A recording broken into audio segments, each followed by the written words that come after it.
ராணிப்பேட்டை மாவட்டம் வாலாஜாபேட்டையில் தமது வார்டில் குப்பைகளை முறையாக அகற்றாததால் ஆத்திரமடைந்த கவுன்சிலரின் கணவர் குப்பைகளை கொண்டு வந்து நகராட்சி அலுவலகத்தில் கொட்டி நூதன போராட்டத்தில் ஈடுபட்ட சம்பவம் இன்று பரபரப்பை ஏற்படுத்தியது. விவரங்களுடன் இணைகிறார் செய்தியாளர் சதீஷ்.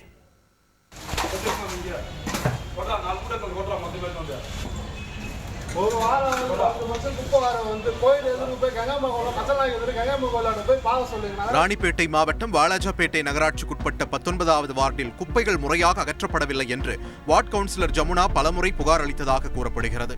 ஆனால் குப்பைகளை அகற்ற நகராட்சி நிர்வாகம் நடவடிக்கை எடுக்காததால் ஆத்திரமடைந்த கவுன்சிலர் ஜமுனாவின் கணவர் யுவராஜ் தமது வார்டில் அகற்றப்படாமல் இருந்த குப்பைகளை இன்று அள்ளி வந்து நகராட்சி அலுவலகத்தில் கொட்டியதால் பரபரப்பு ஏற்பட்டது. குப்பையை அங்கிருந்த அலுவலக பணியாளர் ஒருவர் வார முயல அவரை தடுத்து நிறுத்திய யுவராஜ் வாரினால் உள்ளே கொண்டு வந்து கொட்டிவிடுவேன் என்று கடுகடுத்தார்.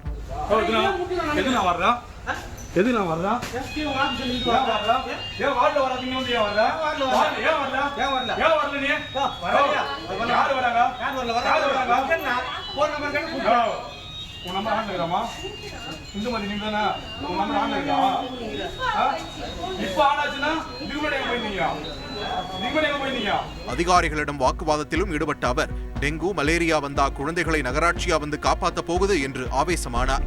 இவங்க கிட்ட தினியே போன் பண்ணிருக்காங்க. ஒவ்வொரு நாளும் ஒரு குழந்தை ஒரு செப்பல் இல்லாம போனா எதனா பாதிக்கப்பட்டா யார் இதுல டெங்கு மலேரியா இதெல்லாம் வந்தா இவங்கள முனிசிபாலிட்டி வந்து காப்பாற்ற போறாங்க. எங்க குழந்தைங்கள சொல்லுங்க. இந்த பிரச்சனை ஒரு நாள் 2 நாள் இல்ல, பல மாசமா நடக்குது. இதனை அடுத்து உரிய நடவடிக்கை எடுப்பதாக நகராட்சி அதிகாரிகள் உறுதியளித்ததை தொடர்ந்து யுவராஜும் அவரது ஆதரவாளர்களும் கலைந்து சென்றனர். இந்த சம்பவத்தால் அங்கு சிறிது நேரம் பதற்றம் நிலவியது. செய்தியாளர் சதீஷ் வழங்கும் கூடுதல் தகவல். நகராட்சி அதிகாரிகள் சம்பந்தப்பட்ட வார்டுக்கு நேரடியாக சென்று பார்வையிட்டு ஆய்வு செஞ்சுட்டு வராங்க. மேலும் அந்த பகுதியில் குப்பையை அகற்றுவது, அதே நேரத்தில் கால்வாய்களை தூர்வாருவது போன்ற துப்புரவு பணிகளை முறையாக மேற்கொள்ள தேவையான நடவடிக்கைகளை தற்போது செஞ்சுட்டு வராங்க. நன்றி சதீஷ்.